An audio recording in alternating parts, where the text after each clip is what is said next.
A millionaire was shocked when a young girl came to his door with a baby in her arms. What she told him revealed a painful truth that left him in tears. The storm rolled in as if summoned by fate, the kind that made even the most luxurious estates feel like shadows of themselves. Rain lashed against the towering windows of the Whitmore mansion, sliding down the glass in jagged streams.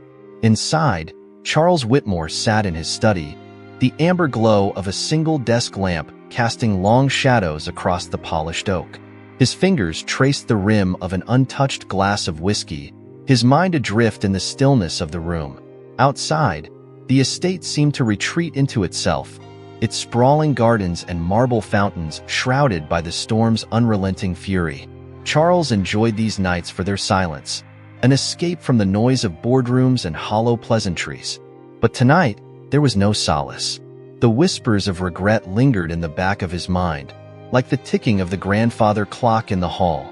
Then came the knock. It wasn't loud, but it cut through the quiet like a sharp intake of breath. Charles's brow furrowed. It was too late for visitors, especially in weather like this. He waited, half hoping the sound had been his imagination. But then it came again, more insistent this time.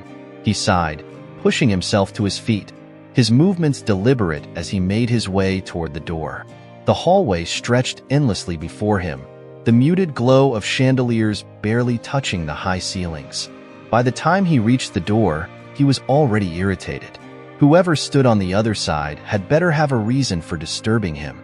He opened the door with practiced ease, and there she was, a young girl, drenched from the rain, clutching a bundle in her arms.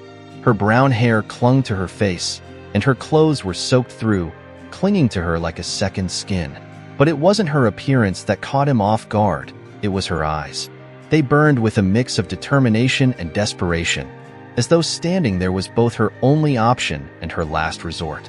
"I need to speak with you," she said, her voice trembling but firm. The baby in her arms shifted, letting out a soft whimper. "It's important." Charles didn't respond right away. He took in her thin frame, the threadbare coat hanging off her shoulders, and the fragile figure swaddled tightly against her chest. His first instinct was to send her away. Whatever this was, it wasn't his concern. "You've got the wrong house," he said curtly, beginning to close the door. "Wait," her voice cracked, and her free hand shot out to stop him. "Please, I know who you are. You're Charles Whitmore." Her words froze him. There was no mistaking the edge of familiarity in her tone. She knew him, or thought she did. "And you are?" he asked, his hand still on the doorknob.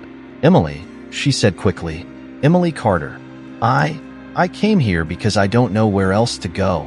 Charles's grip tightened on the door, his patience thinning. "Miss Carter, do you have any idea what time it is? Or the kind of people who show up unannounced at this hour?" "I wouldn't be here if it wasn't important," she insisted. Her voice wavered, but the resolve in her eyes didn't falter. "Please, just let me explain." The baby let out a soft cry then, its tiny fists flailing from within the blanket. Something in the sound softened the edge of Charles's irritation. Against his better judgment, he stepped aside, holding the door open just wide enough for her to pass through. Emily hesitated for only a moment before stepping inside. She stood awkwardly in the foyer, the grandeur of the mansion swallowing her small frame. The walls stretched impossibly high, adorned with oil paintings and intricate moldings. The air was warm but carried a sterility that made it feel unwelcoming.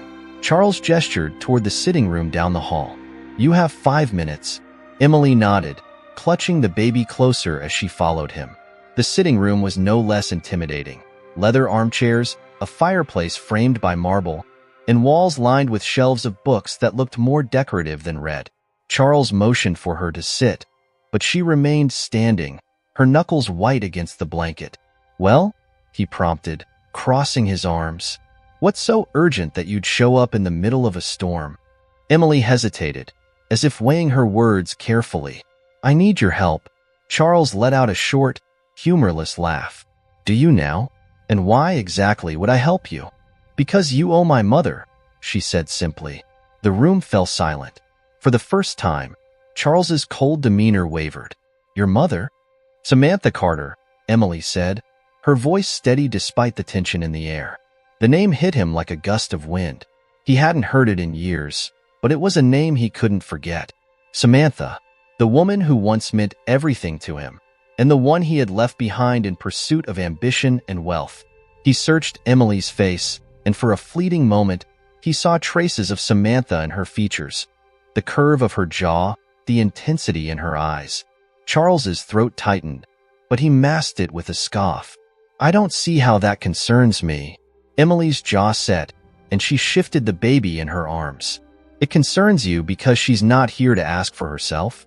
I'm here for her, and I'm not leaving until you listen." The baby whimpered again, breaking the heavy silence that followed. Charles's gaze flicked to the bundle, his mind racing. Emily wasn't just here to dredge up the past. She had a purpose, and it was wrapped in that blanket. "Sit down," he said finally, his voice quieter now. "Start at the beginning." Emily hesitated, then slowly lowered herself into one of the armchairs, cradling the baby protectively. "My mother. She didn't talk about you much," she began, her tone cautious. "But I know enough to know you were important to her. And I know you were the reason she struggled." Charles's chest tightened. "What are you trying to say?" "She wanted to come to you years ago, but she couldn't," Emily said, her voice trembling slightly. "She thought you wouldn't care." "That's absurd," Charles said, though his words felt hollow even to him. "If she needed something, she could have. She tried." Emily's voice rose, and the baby stirred, letting out a soft cry. She immediately softened her tone, rocking the bundle gently. "She tried, but by the time she worked up the courage, it was too late. You were gone." Charles felt the weight of her words settle over him like a heavy coat. His mind was a storm of memories and questions, but before he could speak, Emily leaned forward, her voice quiet but firm. "She told me one thing before she died. She said I had to find you, and now I'm here." Charles's gaze flicked to the baby again, his unease growing. "And the child? What does this have to do with me?" Emily met his eyes, her expression unreadable. "Everything." The silence that followed was deafening, broken only by the crackle of the fire. Charles's carefully constructed world had just been cracked open, and for the first time in years, he wasn't sure what to say.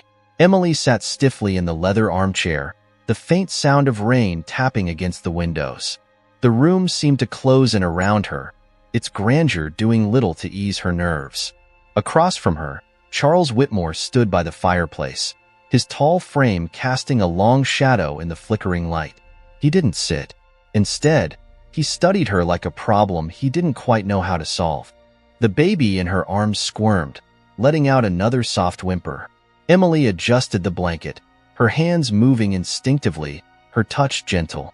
The tiny cries filled the silence, pulling Charles's gaze momentarily to the bundle. His jaw tightened, but he didn't speak.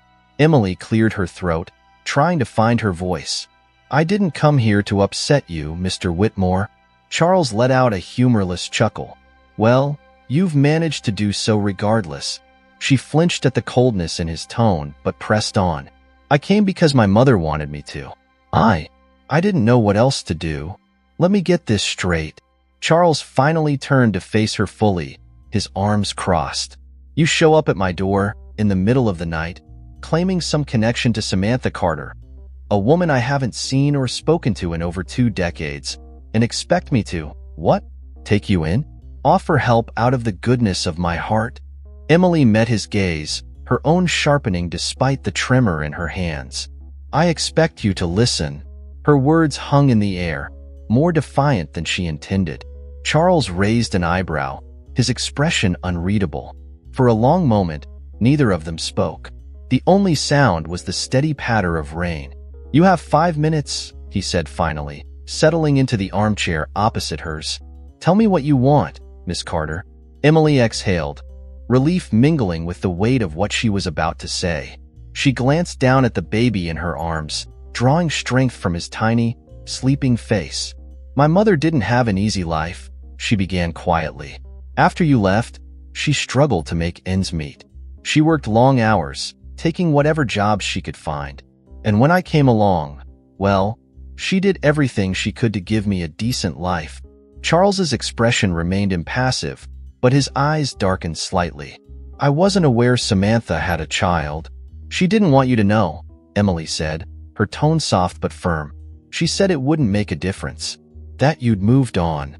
Charles shifted in his seat, the weight of her words settling uncomfortably in his chest. And why tell me now? Because she wanted you to know the truth. Emily's voice trembled slightly, but she kept going. She wanted you to know about me. About him. She glanced down at the baby, who stirred but didn't wake. And because she believed that you owed us something. Charles let out a slow breath, leaning back in his chair. This sounds like a well-rehearsed appeal, Miss Carter. But you're still not answering my question. Why now? What is it you're after? Emily's cheeks flushed, anger flickering in her eyes. I'm not after your money. If that's what you're implying, then what? Charles's voice rose slightly, the frustration evident. Why come here? Why drag up the past when Samantha herself clearly chose to leave it behind? She didn't choose anything, Emily snapped, her voice breaking. She didn't have a choice. You left her with nothing, and she had to pick up the pieces. Her words hit him harder than he expected. For a moment, Charles was silent, his mind racing back to the days he'd spent with Samantha. He remembered her laughter, the way her eyes lit up when she spoke of the future. He'd been young, ambitious, and reckless, chasing wealth and power with little thought for what he'd left behind. But that was a lifetime ago. I was under the impression Samantha was doing fine when I left, he said, his tone defensive. She never reached out, never asked for help. She didn't want your pity, Emily shot back, her voice sharp. She wanted to prove she could make it on her own. But life didn't make it easy for her. Or for me. Charles stared at her, the faintest flicker of guilt crossing his face. And this, baby? His voice softened slightly as he gestured toward the child in her arms. Where does he fit into all of this? Emily hesitated, her grip tightening on the blanket. He's your grandson. The words hung in the air like a thunderclap. For a moment, Charles simply stared at her, his expression frozen in shock. What did you say? He's your grandson? Emily repeated, her voice quieter now but no less resolute. My mother told me before she died. She said you needed to know. Charles stood abruptly, his movements stiff and deliberate. He turned his back to her, staring out the rain-streaked window. His reflection in the glass looked pale, haunted. This is absurd, he muttered, more to himself than to her. You expect me to believe.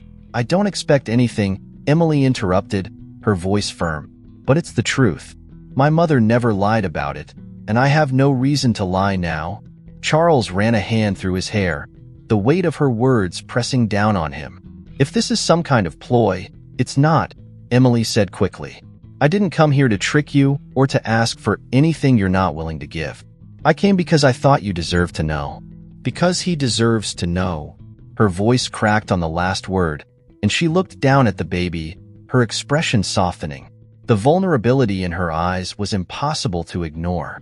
For the first time, Charles saw the exhaustion etched into her features, the kind of weariness that came from fighting battles no one else could see.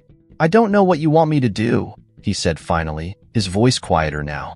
Emily met his gaze, her expression unwavering.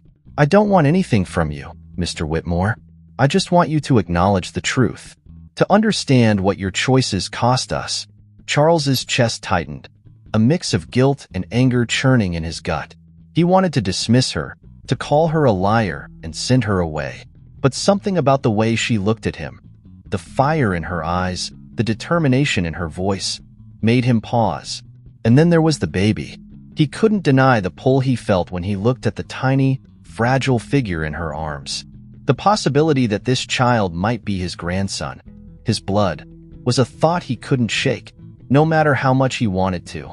You'll stay the night, he said abruptly, the words surprising even himself. Emily blinked, taken aback. What? It's late, Charles said, his tone firm. And I need time to process this. You can stay in one of the guest rooms. We'll talk more in the morning. Emily hesitated, her grip tightening on the baby. For a moment, she looked like she might argue, but then she nodded. All right. Charles gestured to the butler, who had been lingering silently in the hall. "Show her to the guest wing." The butler stepped forward, his expression neutral as he motioned for Emily to follow. She rose slowly, cradling the baby as she walked toward the door. Before she left, she turned back to Charles, her eyes meeting his one last time. "Thank you," she said softly. Charles didn't respond. He watched as she disappeared down the hall, his mind a whirlwind of thoughts and emotions he wasn't ready to confront. For the first time in years, the past felt closer than ever, and it terrified him. The morning light broke over the Whitmore estate, casting a pale golden glow through the massive windows that framed the dining room. Charles sat alone at the head of the long mahogany table, a half-empty cup of coffee in front of him. The silence of the room seemed amplified by his thoughts, which churned relentlessly. Sleep had eluded him, his mind replaying Emily's words over and over. "He's your grandson." He hadn't wanted to believe her, yet something in her eyes, in the quiet resolve with which she spoke, planted a seed of doubt. He was a man who prided himself on control, on certainty, but this had unraveled him in a way he hadn't expected. The faint sound of footsteps drew his attention, and moments later, Emily appeared in the doorway. She looked less like the fierce, determined young woman from the night before and more like someone utterly exhausted. The baby was nestled against her shoulder, his tiny face peeking out from the blanket. "Good morning," she said hesitantly, stopping just short of entering the room fully. Charles gestured toward the table. "Sit. You should eat something." Emily hesitated before nodding. She settled into a chair near the corner of the table, adjusting the baby carefully as she did.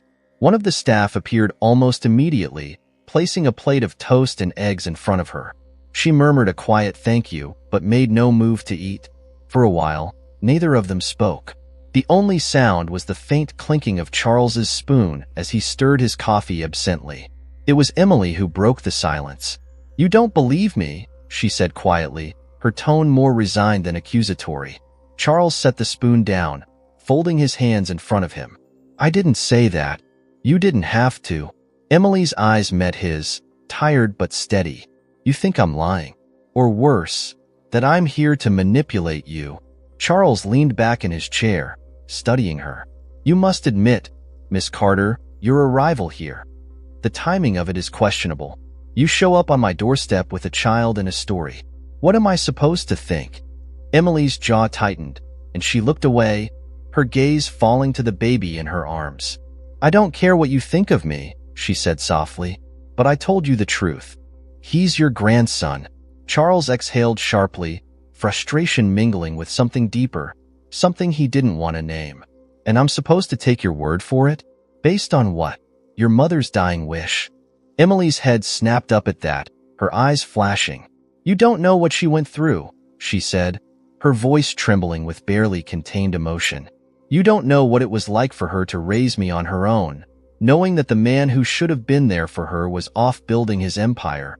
Charles's chest tightened, but he kept his expression neutral. "You're making a lot of assumptions about what happened between your mother and me." "Am I?" Emily shot back. "Because I grew up hearing the stories. I know how she felt about you. I know how much it hurt her to be abandoned." "I didn't abandon her," Charles said firmly, his voice rising slightly. "We made choices. Together." "Did you?" Emily challenged, leaning forward slightly. "Because from where I stand, it seems like you made the choice to leave, and she didn't have much of a say in it." Her words stung, more than he cared to admit. Charles looked away, his gaze settling on the window. For a long moment, the room was silent, the tension between them palpable. "I loved your mother," he said finally, his voice quieter now. "More than I've ever loved anyone. But sometimes love isn't enough." Emily let out a soft, bitter laugh. "That's convenient, isn't it? Love isn't enough. So you just walk away and leave her to pick up the pieces." "It wasn't like that," Charles snapped, his temper flaring. "I had responsibilities, ambitions. I couldn't stay and be the man she wanted me to be. And what about what she needed?" Emily shot back. "What about the family you could have been for her?" The baby stirred, letting out a soft cry, and Emily immediately softened, rocking him gently until he settled. The sight tugged at something deep within Charles, something he'd spent years burying. "Look," Emily said after a moment, her tone calmer now. "I'm not here to fight with you, and I'm not here to guilt you into anything. I want you to understand what your decisions cost us. And I want him," she glanced down at the baby, "to have the chance to know you, to know where he comes from." Charles's gaze lingered on the baby, his tiny face serene in sleep. A part of him, a part he wasn't ready to acknowledge, wanted to believe her, wanted to believe that this child, this boy, was his blood. "What's his name?" Charles asked suddenly. Emily looked up, surprised by the question. "Oliver." "Oliver?" Charles repeated quietly, the name unfamiliar but not unwelcome. "How old is he?" "For months," Emily said, her voice softening. "He was born a few weeks before my mom, before she passed." Charles nodded slowly, his mind turning over her words.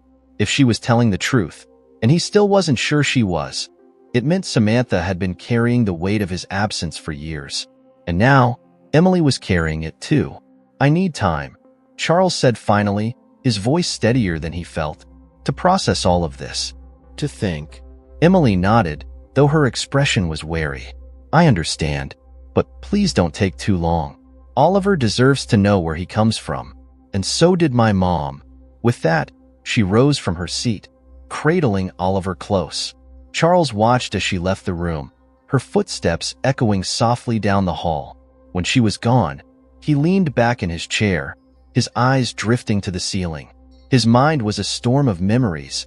Samantha's laughter, her voice, the way she used to call him out for being too serious. And now, her daughter's voice echoed in his ears, forcing him to confront the consequences of choices he thought he'd left behind. He didn't know if Emily was telling the truth, but one thing was certain. He couldn't ignore it any longer. The day passed slowly, the hours stretching as if the mansion itself were holding its breath. Charles busied himself with routine matters, papers that needed signing, phone calls that required his attention, but his mind was elsewhere. Every time he closed his eyes, he saw Emily standing in the doorway, soaked from the rain, her words echoing in his mind. "He's your grandson." By evening, the weight of the day pressed heavily on him. He stood in the study, a glass of whiskey in hand, staring out the window at the sprawling gardens. The rain had stopped, leaving the grounds damp and gleaming under the fading sunlight. He found no comfort in the view. His carefully constructed life, one of order, power, and control, felt precariously close to crumbling. A soft knock at the door pulled him from his thoughts. He turned to see Margaret, the head of his household staff, standing in the doorway. She was an older woman, efficient and unflappable, her loyalty to Charles unquestionable. "Mr. Whitmore," she said, her tone measured. "Miss Carter has requested a moment of your time." Charles's grip tightened on the glass. "What does she want now?" "She didn't say," Margaret replied, her expression neutral. "Shall I tell her you're unavailable?" Charles considered it. He wasn't ready to face her again, not after the morning's conversation. But avoiding her felt like an admission of weakness, and if there was one thing Charles Whitmore did not do, it was show weakness. "Send her in," he said finally, setting the glass down on the desk. Margaret nodded and disappeared down the hall. Moments later, Emily appeared in the doorway, the baby in her arms. She hesitated for a moment, her gaze flickering to the room's imposing decor before stepping inside. Charles gestured to the chair opposite his desk, but she remained standing. "I didn't mean to disturb you," she said, her voice quieter than usual. "But I thought we should talk." "We already talked," Charles said, his tone curt. "I told you I needed time, and I said I'd give it to you," Emily replied, her voice firmer now. "But you can't just shut me out. This isn't going to go away." Charles sighed, running a hand through his hair. "What do you want from me, Emily? I can't change the past. Whatever happened between your mother and me, whatever you think happened, it's done." Emily's eyes flashed with frustration. "I'm not asking you to change the past. I'm asking you to take responsibility for the future. For him." She looked down at the baby, her expression softening. "He's just a child, Mr. Whitmore. He didn't ask for any of this." The sincerity in her voice gave Charles pause. For a moment, he allowed himself to really look at the baby, at Oliver. His small face was peaceful, his tiny hands clutching at the blanket. The sight stirred something in Charles, something he couldn't quite name. "I don't know how to be a grandfather," he admitted quietly, surprising even himself with the confession. Emily blinked, clearly startled by the vulnerability in his voice. "I don't know how to do this either," she said softly, "but we can figure it out." For him. Charles sat down heavily in his chair, his gaze fixed on the baby. "You're asking me to trust you, to believe you." "Yes," Emily said simply. "Because it's the truth." The room fell silent, the weight of her words settling between them. Charles wanted to argue, to point out the impossibility of her claims, but something in her eyes stopped him. She wasn't lying. At least, not about this. "Sit down," he said finally, gesturing to the chair again. This time, Emily complied, settling into the seat with the baby nestled against her shoulder. "I don't know where to start," Charles admitted after a long pause. Emily gave him a small, tentative smile. "Neither do I. But I think that's okay." They sat in silence for a while, the tension between them easing slightly. Charles found himself watching Oliver, his tiny movements, the way his chest rose and fell with each breath. It was a strange feeling, this pull he felt toward the child. He wasn't sure what to make of it.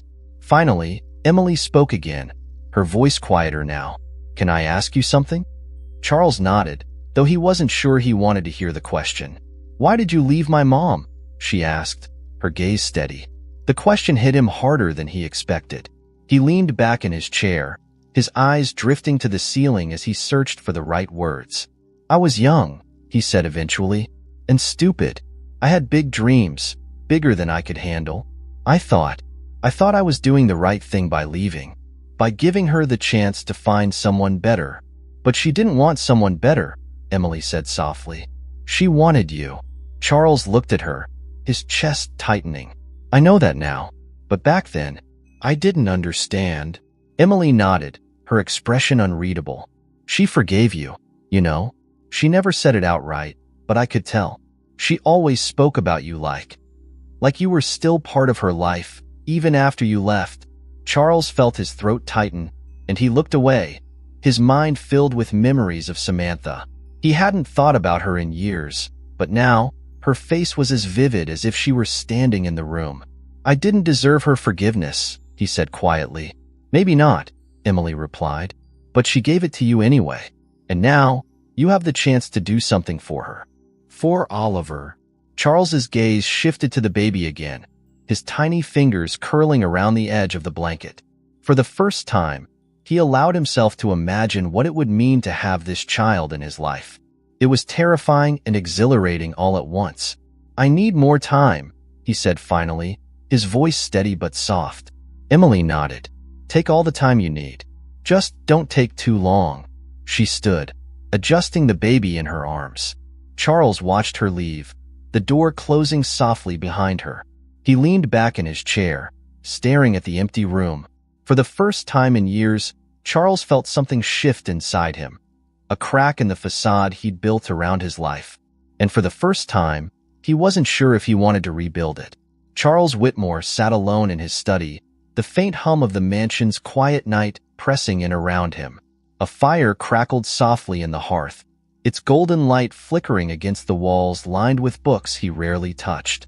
In his hand, he held a letter, a fragile, weathered envelope with Samantha Carter's familiar handwriting on the front. Emily had given it to him earlier that evening, her expression unreadable as she placed it in his hands.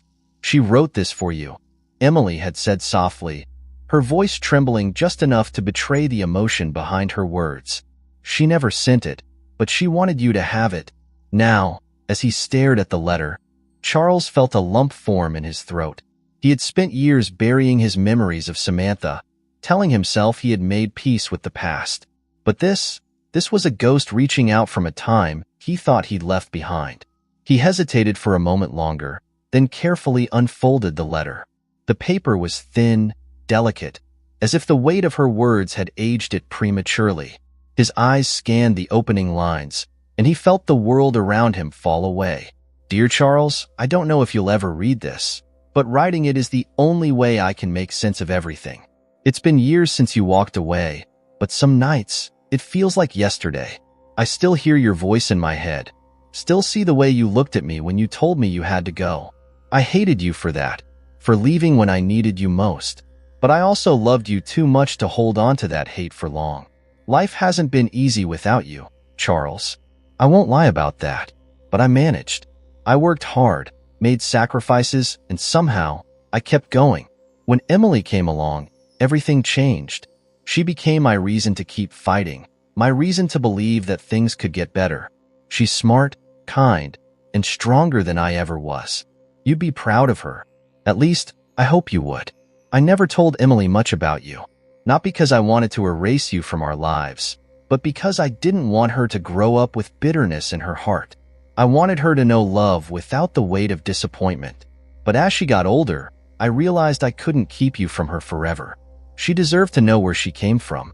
I wanted to reach out to you so many times, Charles, but every time I tried, something stopped me. Pride, fear, maybe both. I told myself you wouldn't care, that you'd moved on, that your world didn't have room for us. But deep down, I hoped I was wrong. I hoped that somewhere, a part of you still remembered what we had, what we lost. If you're reading this, it means Emily found the courage I never had. I hope you'll listen to her, Charles. I hope you'll see the strength in her, the fire that keeps her going. And I hope, more than anything, that you'll see what I saw, that she's worth fighting for. Take care of her. Take care of Oliver. He deserves the world, and I believe you can give it to him. I'm not asking for your pity or your guilt. I'm asking for your heart. With love, Samantha. By the time he reached the end of the letter, Charles's hands were trembling. His vision blurred as tears welled in his eyes, and he set the letter down carefully, as though it might break under the weight of his emotions. For years, he had told himself that leaving Samantha was the right choice, that his ambition and drive couldn't coexist with the life she wanted. But now, reading her words, he saw the cracks in his reasoning. She had never stopped loving him, even when she had every reason to, and he had let her suffer alone, carrying the weight of their shared past while he buried himself in wealth and power. The sound of faint footsteps broke through his thoughts. He looked up to see Emily standing in the doorway, Oliver cradled in her arms.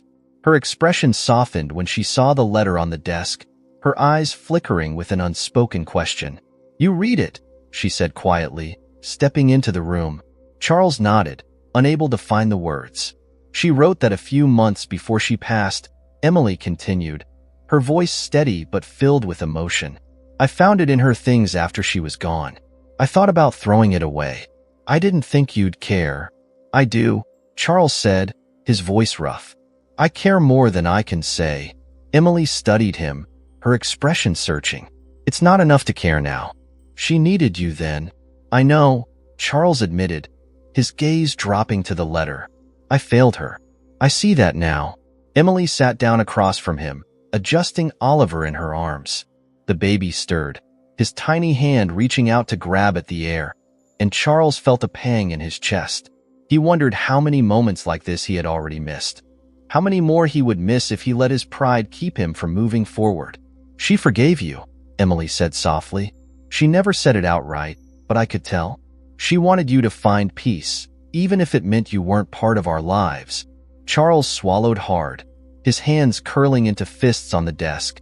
"I don't deserve her forgiveness." "No," Emily agreed. "But that doesn't mean you can't try to make things right." For a long moment, they sat in silence, the crackle of the fire the only sound in the room.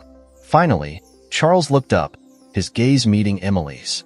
"What do you want from me?" he asked, his voice raw. Emily's expression softened, and she glanced down at Oliver. "I don't want your money or your pity, if that's what you're worried about. I just want you to be part of his life. To give him something my mom always wanted for me.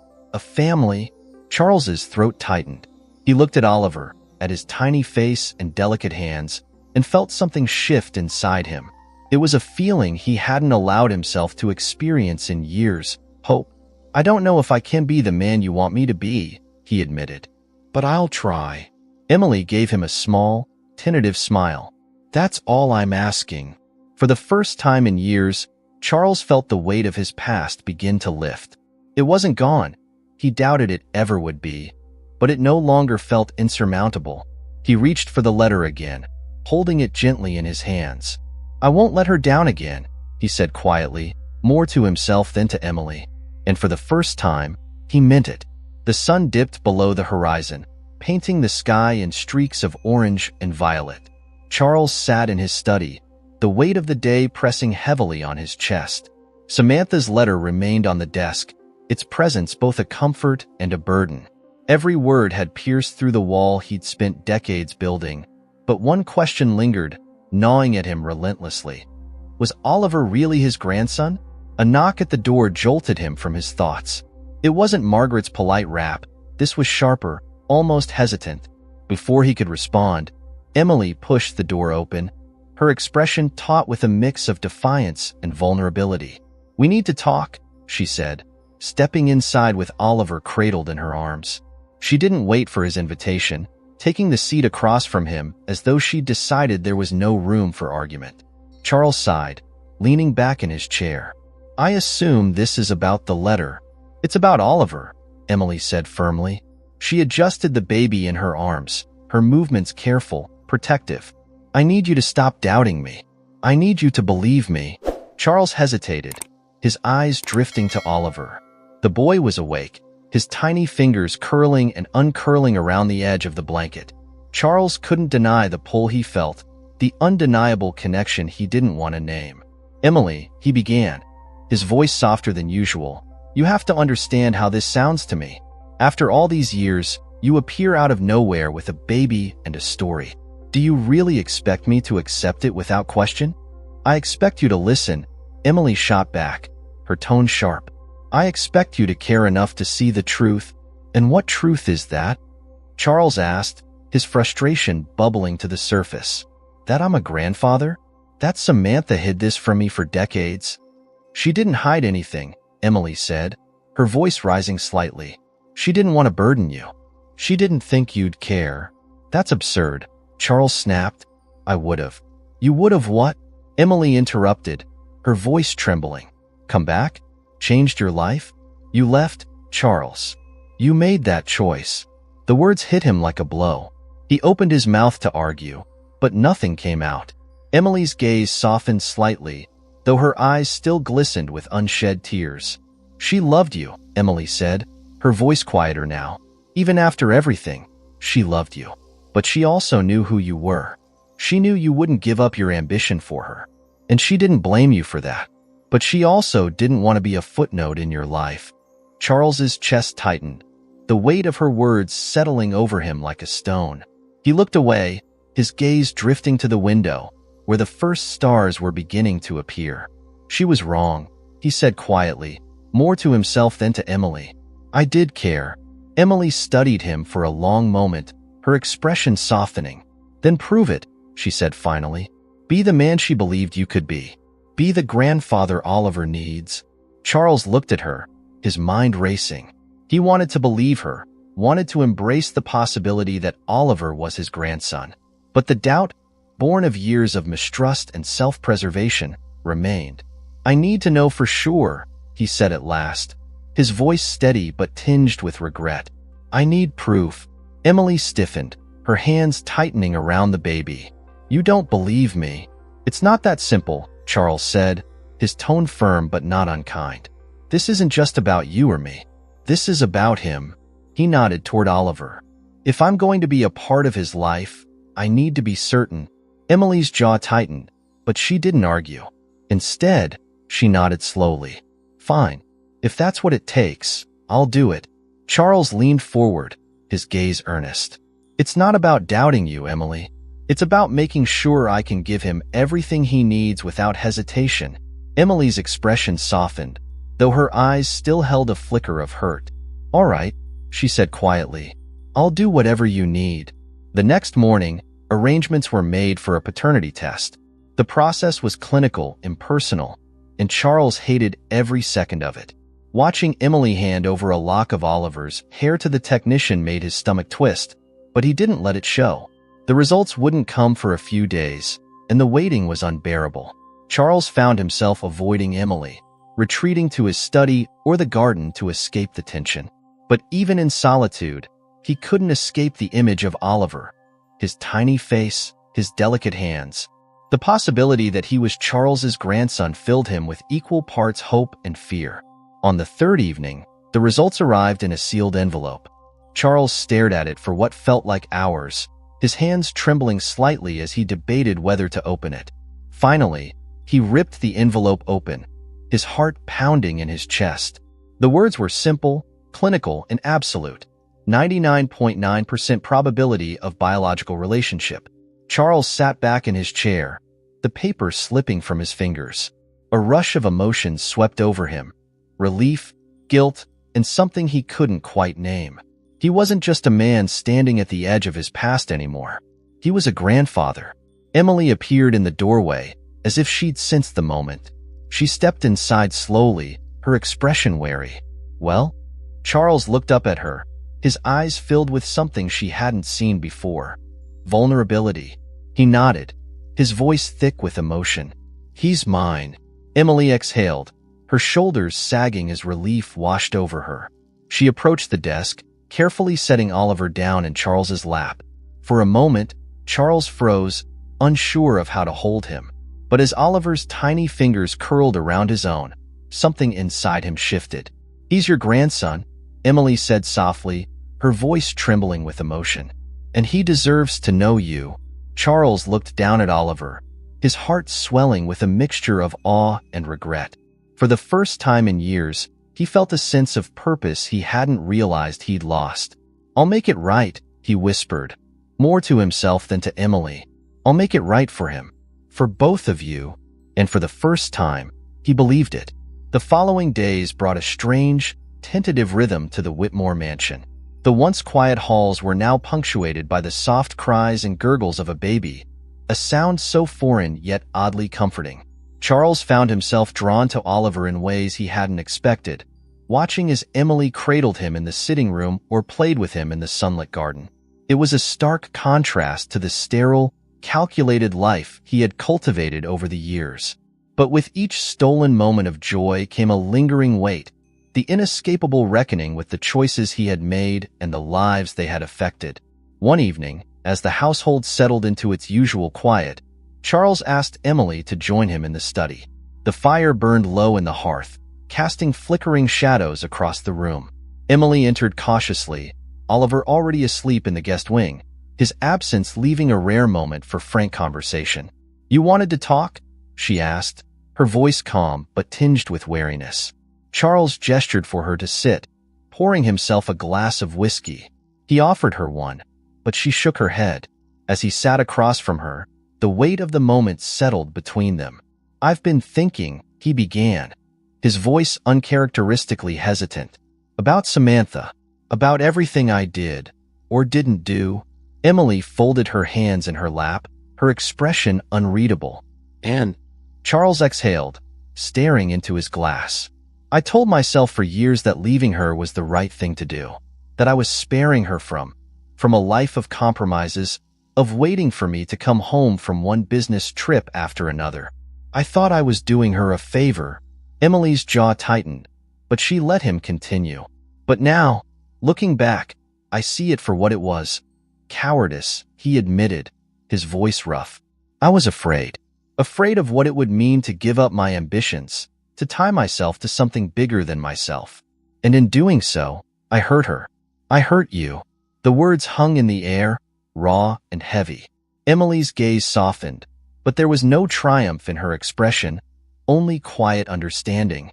"She never stopped loving you," Emily said after a long pause. "Even when she had every reason to hate you, she didn't.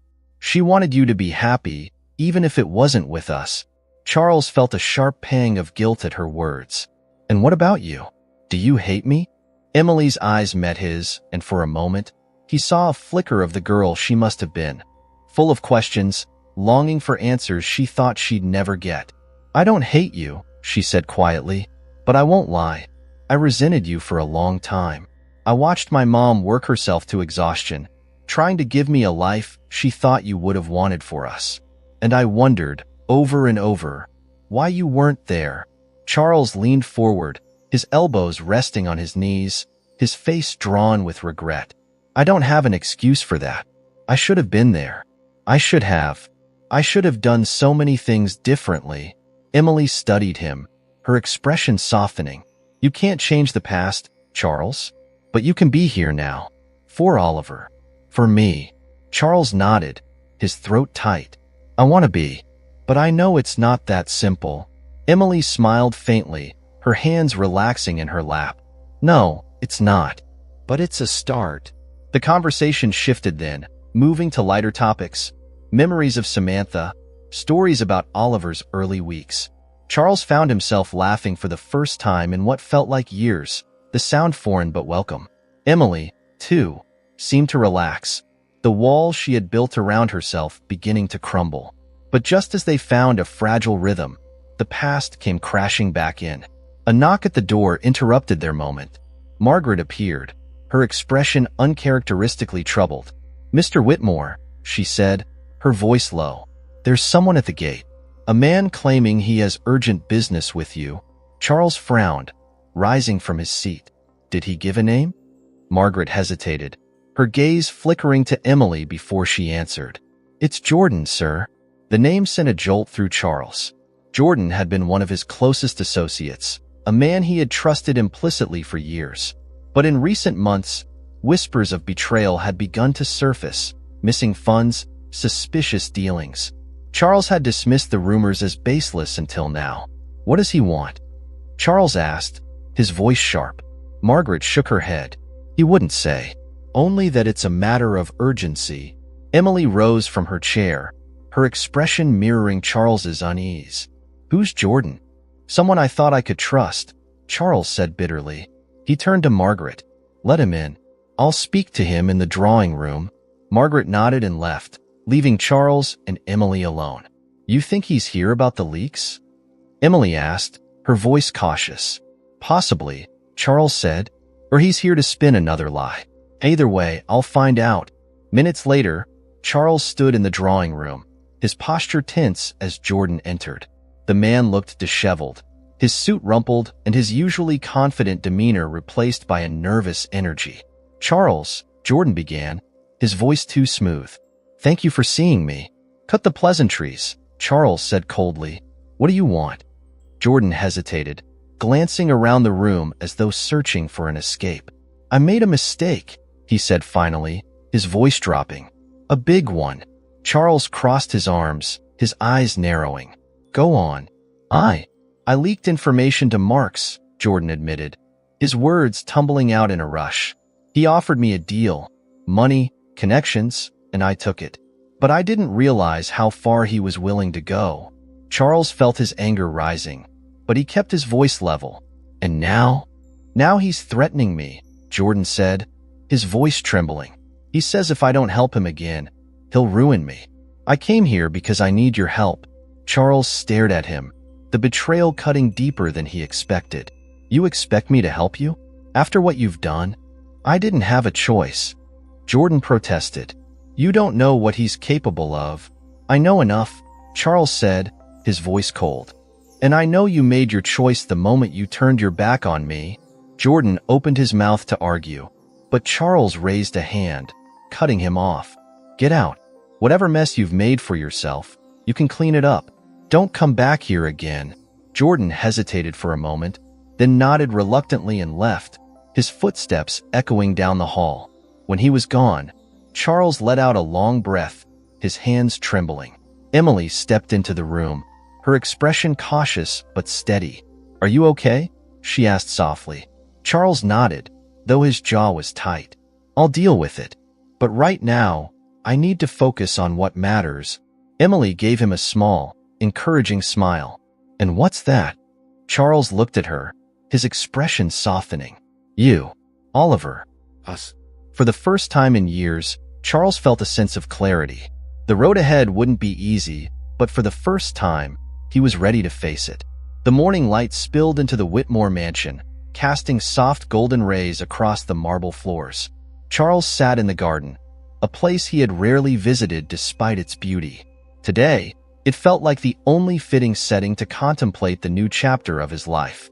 Oliver was nestled in his arms, his tiny fingers wrapped around Charles's thumb, his bright eyes watching the world with innocent wonder. Charles had spent decades building empires, navigating ruthless boardrooms, and ensuring his legacy would endure. But sitting here, holding his grandson, he realized how hollow that legacy had become. Wealth and power had been his currency, but they couldn't buy the moments he was now cherishing. Emily appeared in the garden, carrying 2 steaming cups of coffee. She moved with an ease that hadn't been there when she first arrived, the tension in her shoulders noticeably lighter. She handed Charles a cup before sitting across from him, her gaze softening as she watched Oliver. "He likes you," she said with a small smile. Charles chuckled softly, brushing a gentle hand across Oliver's tiny head. "I think I like him too." Emily's smile widened, though there was a flicker of something deeper in her expression. Relief, perhaps, or hope. "It's good to see you like this," she said. "For a long time, I wondered if you'd ever care." "I wasn't sure I could," Charles admitted, his voice quiet. "But he's changed something in me." "You've changed something in me." Emily looked down at her coffee, her fingers tracing the edge of the cup. "I wasn't sure I was doing the right thing coming here," she confessed. "There were so many nights I second-guessed myself, wondering if you'd even care. But now, I think my mom would be happy. She always believed in you, even when I didn't." Charles's chest tightened at the mention of Samantha. Her letter had been a catalyst, forcing him to confront truths he had long buried. Now, her presence felt tangible, as though she were still guiding them, nudging him toward the man she had once loved. "I wish I could have told her." Charles trailed off, his throat tightening. "I wish I could have told her how much she meant to me, how much I regretted leaving." Emily reached across the table, her hand resting on his. "You can't change the past, Charles, but you can honor her by being here now. For him. For me." Charles nodded, his eyes glistening. "I will. I promise." They sat in silence for a while, the sounds of the garden filling the space between them, the chirping of birds, the rustle of leaves in the breeze. For the first time in years, Charles felt a sense of peace, a quiet contentment that he hadn't realized he was missing. Later that afternoon, Charles called a meeting with his legal team. Emily watched from the doorway of the study, curiosity mingled with apprehension as the team filed in, their briefcases and notepads at the ready. "What's going on?" she asked after the last lawyer had left. Charles looked up from his desk, his expression resolute. "I've made some decisions," he said. "Oliver will be part of my will, effective immediately, and so will you." Emily blinked, clearly taken aback. "Charles, I didn't come here for—" "I know," he interrupted, his voice firm but kind. "This isn't about money. It's about ensuring that you and Oliver have everything you need. It's about doing what I should have done years ago." Emily's expression softened, her eyes glistening. "Thank you." Charles rose from his chair, crossing the room to stand in front of her. "You're part of this family now," he said. "Both of you. And I'm not going to let either of you feel alone again." Emily nodded, unable to find the words. Instead, she reached out, wrapping her arms around him in a rare gesture of closeness. Charles hesitated for a moment before returning the embrace, his grip firm but gentle. That evening, the three of them sat together in the drawing room, the fire crackling warmly in the hearth. Oliver lay on a blanket on the floor, cooing softly as Emily played with him. Charles watched from his chair, a soft smile tugging at his lips. "You know," he said, breaking the comfortable silence, "I used to think that success was measured in numbers, in bank accounts, in buildings with my name on them. But now, I think I was wrong." Emily glanced up, her expression curious. "What do you mean?" Charles gestured toward Oliver, his gaze tender. "This, him, you. This is what matters. Not the boardrooms or the deals. It's the people we leave behind, the ones we love." Emily smiled, her eyes glistening with emotion. "I think my mom would agree." Charles nodded, his heart swelling with both regret and gratitude. "I'll spend the rest of my life trying to honor her. And you. And him." The room fell quiet again, the weight of his words settling comfortably around them. Charles felt something he hadn't felt in decades, a sense of purpose, a feeling that his life, for all its missteps and regrets, still held meaning. As Oliver let out a soft laugh, the sound filled the room, warm and full of promise. Charles leaned back in his chair, a smile playing on his lips. For the first time, he felt truly at peace. He had found his legacy, not in the wealth he had built, but in the family he had found.